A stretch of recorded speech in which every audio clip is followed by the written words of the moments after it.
All right, boys and girls, welcome back to the radio show. I'm Scott Horton. Our first guest on the show today is Jeff Paterson from CourageToResist.org. Welcome to the show, Jeff. How are you doing? I'm doing good. Thanks for having me on. Well, I really appreciate you joining us today.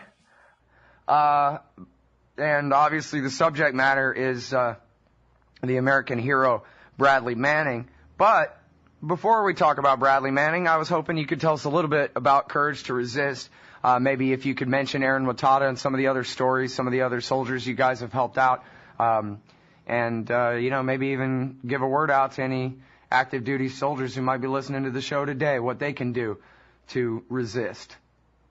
Well, absolutely. Courage to Resist started in about 2004 when the first U.S. Marine and service person refused to fight in Iraq. His name was Lance Corporal Stephen Funk out here in San Francisco Bay Area. We rallied to support Stephen in refusing to fight in Iraq and paid for his legal expenses.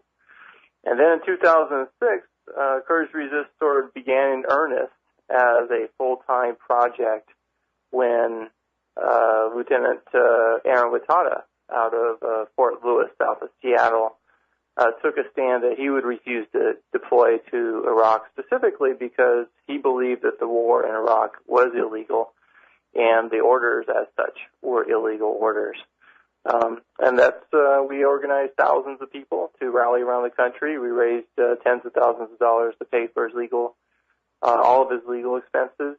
And at the end of the day, Ehren Watada never did a single day in jail because of our efforts nationwide, internationally, to basically make the military realize that it wasn't in their best interest to make an example out of Ehren Watada because he was becoming a different kind of example of resistance and telling the truth about what was going on in Iraq and the illegality of that situation. Yeah, it just goes to show it's all about PR, not about law. But, let me ask you this about Ehren because I really don't know too much about the rest of these cases, honestly.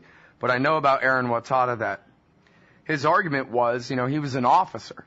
And his argument, I talked to his father on the show a couple of times a couple of years back. And his argument was not just, look, I don't want to go because I don't want to commit war crimes and I don't want to participate in an illegal war. In fact, I don't even think he said that. What he said was, I will not lead men into battle in an illegal war. I will not be responsible for having enlisted men under me commit war crimes. No deal. They're my men, and I will not use them to commit illegal acts in an illegal war. So send me to prison if that's what you got to do. Well, I think that was his core message. At the core, it was that the war in Iraq was illegal. So as a leader, he wasn't going to do that. And since then, many enlisted people have said the same thing, that they refused to deploy to Iraq because the war was illegitimate. Now, when you talk about, we've worked with at least a couple hundred public objectors to the Iraq and Afghanistan war since then. Many of these individuals have gone to Canada. Next week in Canadian Parliament, we'll be debating a binding resolution on whether to allow those war resistors to stay up in Canada. There's a couple hundred of them. And we deal with conscientious objectors of all kinds. Right now we're dealing with the conscientious objector who became a Buddhist as a direct result of the death and literally having blood on his hands in Afghanistan. And then we're also dealing with a Muslim conscientious objector who, for the first time, is trying to articulate how he's, no longer going to work as an organized a member of the military as a Muslim, trying to redefine sort of what people understand about that religion. So we don't really take a position on, some people have better reasons than others. We support the people who refuse to fight, and people have many different personal and political reasons for that stand. Mm-hmm. All right, now tell me a little bit about that resolution in Canada that their parliament is talking about. Does it have much support? Well, I think it's going to be a very close resolution. The Canadian Parliament has already twice passed non-binding advisory resolutions to try to convince the Harper government to allow the U.S. Iraq war resistors to stay in Canada. And twice we've won that vote, and twice the conservative Harper government has basically ignored them. So at this point, now there is Bill C-440 that's coming up for debate and vote next week. And if passed, that will be a binding resolution on the government for the first time. It's going to be very close, though. It could go down in flames by 1 or 2 votes, or it could pass by 1 or 2 votes, because the Harper government's now putting pressure on some of the middle of the road supporters that there could be consequences if they vote yes in opposition to the ruling party's wishes. So we'll see what happens. All right, everybody, it's Jeff Paterson from Courage to Resist. They're organized to help people, I guess, if a soldier comes to you and says, hey, man, I'm in the Army, but I want out. Can you help me through the process to obtain conscientious objector status? You guys are helpful for that, right? Well, it's true, but most of the people we deal with aren't conscious objectors. They're basically broken soldiers that have deployed 1, 2, 3, 4 times, have spent years in Iraq or Afghanistan, have mounting hardship problems, are physically injured, are mentally injured, and the military is so desperate that they're not going to let those guys go. They're going to force them for one more deployment, and that's usually when they get into the breaking point. And that's what we're talking about. We're talking about post-traumatic stress disorder. We're talking about hardship. We're talking about physical medical injuries that would have been a quick discharge a couple of years ago, but now people are being told to suck it up and quit your whining and strap on your pack and go back one more time. So it's conscious objection, and it's a lot more. And is there a phone number that people can call, or just couragetoresist.org? People should definitely check out couragetoresist.org, and we have profiles of over 100, 200 folks that we've worked with. And people can call 510-488-3559 and talk to us directly. That's 510-388-4559 for Courage to Resist. 510-388-4559. And now we still got a couple of minutes before the first break here to get into the story of Bradley Manning. So, I don't know, maybe someone just got back from vacation to Aruba or something and they have no idea who Bradley Manning is. Why don't you give us the lowdown on this kid's story here real quick, and then when we come back from the break, we'll talk about what you're doing about it. Bradley Manning is 22 years old. He's an Army intelligence analyst. He deployed to Iraq as an intelligence analyst. And while stationed in Iraq and looking over intelligence reports from the battlefield, he came across a video that depicts a helicopter, U.S. helicopter gunship, killing 11 Iraqis and significantly wounding 2 children. And it appeared to be outside of the normal rules of engagement, meaning these individuals that were being shot down on the street were no threat to any U.S. forces. They didn't look like any kind of organized militia. They weren't in the process of attacking anybody, anything like that. But they were, gunned down from a mile in the sky by an Apache helicopter. Allegedly, Bradley released this video to the WikiLeaks website, who then reposted it and called it the collateral murder video. And millions of people have seen this video and have basically been very outraged, not only by the killings it depicts, but by the callousness of how these lives are being dispatched. Literally video game-esque. Bradley is now facing over 50 years in prison, mainly for this video. The U.S. government believes that Bradley is also responsible for releasing 90,000 battlefield reports from Afghanistan. So we got a court-martial coming up, and we're doing everything we can to support him. All right, everybody, it's Jeff Paterson from CourageToResist.org. We're now on the case of young Bradley Manning, the American hero, and we'll be back after this.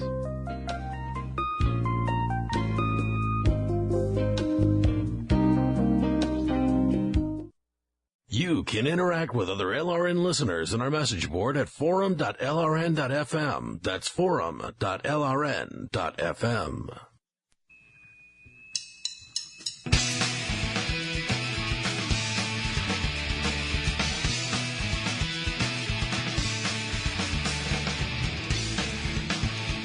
All right, y'all, welcome back to the show.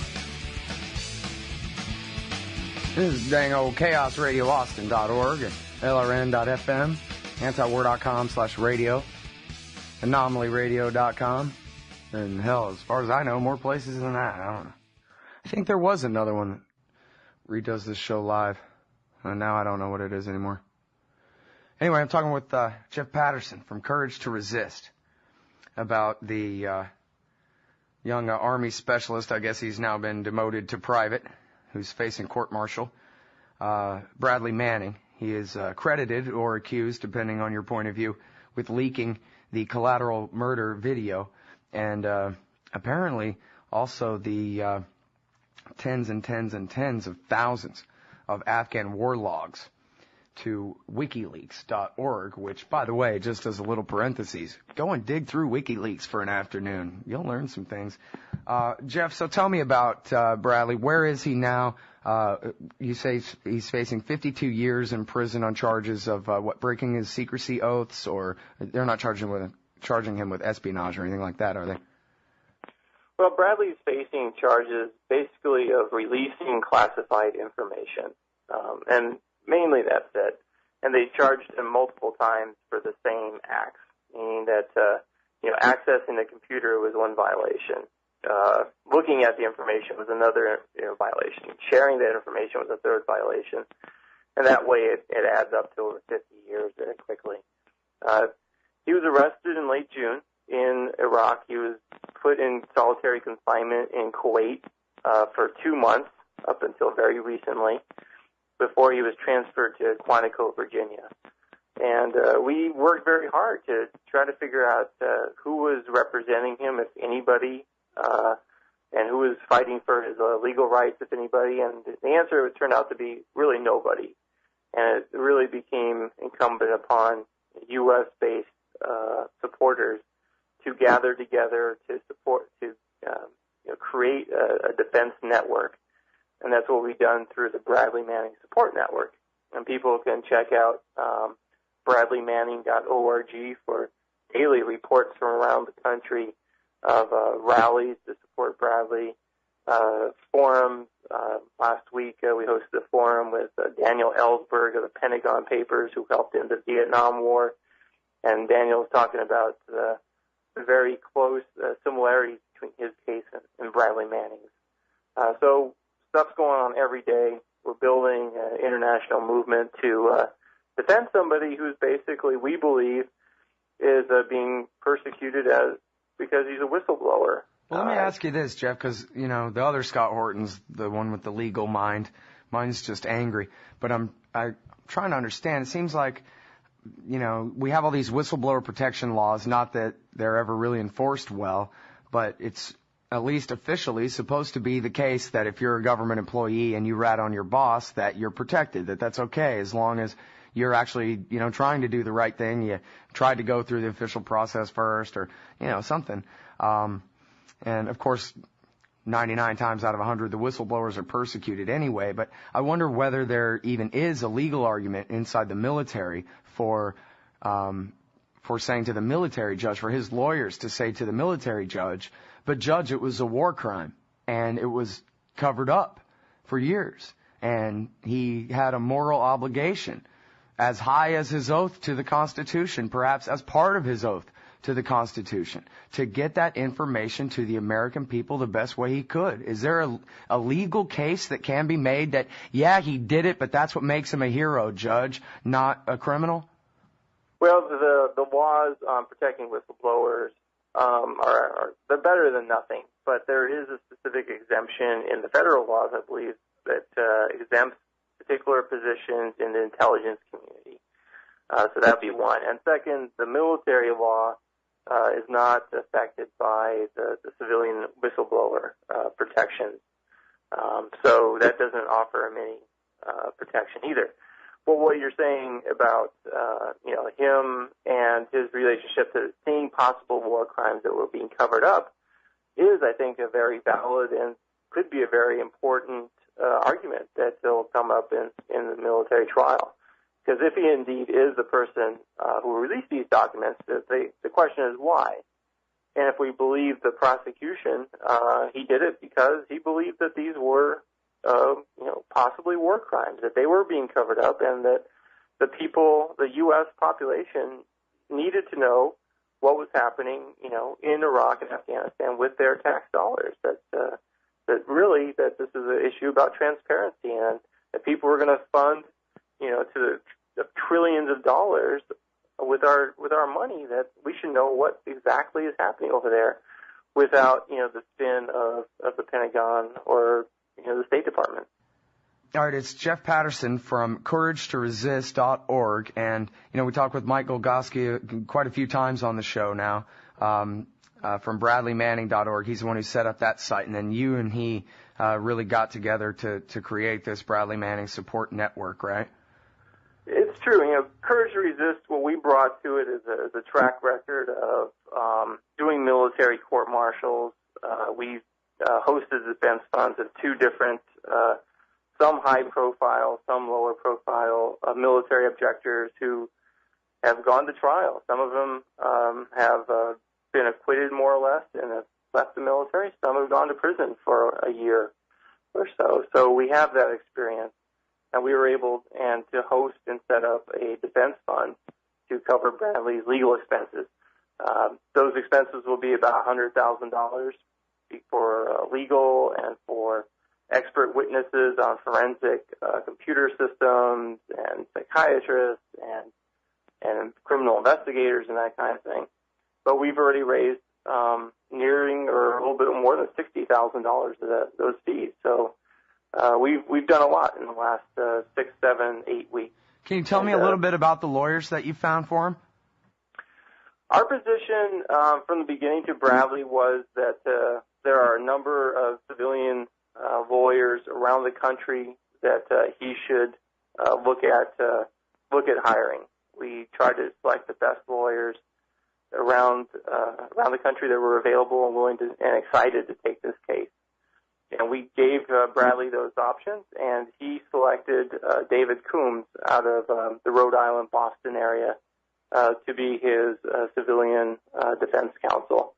So David is a lieutenant colonel in the Army Reserve. He's a professor at the U.S. Military Judge Advocate General Academy. He's been doing defense, and now he's gone into business for himself in the civilian legal defense world. I think David's looking to establish his civilian career with a competent and strong defense of Bradley Manning, and we've had a good working relationship with him, building in parallel both the legal and the political defense effort. Yeah, I'm so glad to hear that. When I first talked to Mike, I said, look, man, people might not know who you are. I didn't know who you were before, and anybody can just, Google up, do a who is, and get BradleyManning.org. And how do we know you're legit? How do we know this money's going where it's going? And he said, 'cause I'm working with CourageToResist.org. That's how you know you can trust me.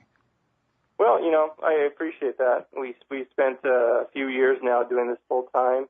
There's plenty of people, individuals, that you can look up on CourageToResist.org, their stories, what they went through, the outcomes, how much money that was spent on their fees and supporting their family members and travel fees and stuff like that.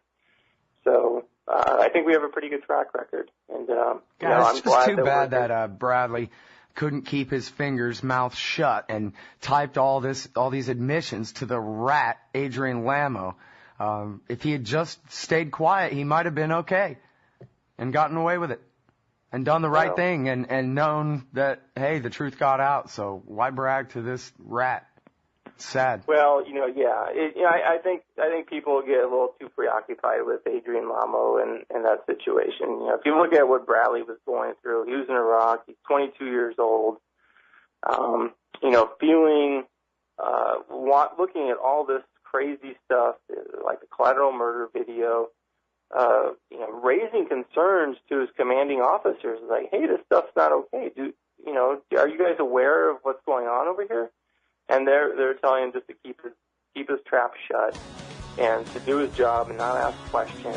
And in the process, becoming more and more isolated from people who are being, good soldiers and who aren't asking questions. Yeah. Well, and I'm sorry we got to go here, but it is a good thing that he was able to kind of break away from the boot camp mentality and start thinking for himself again. It's heroic work that he did, and it's heroic work that you're doing. Thank you very much. Jeff Paterson, CourageToResist.org, BradleyManning.org. Peace, man. Take care.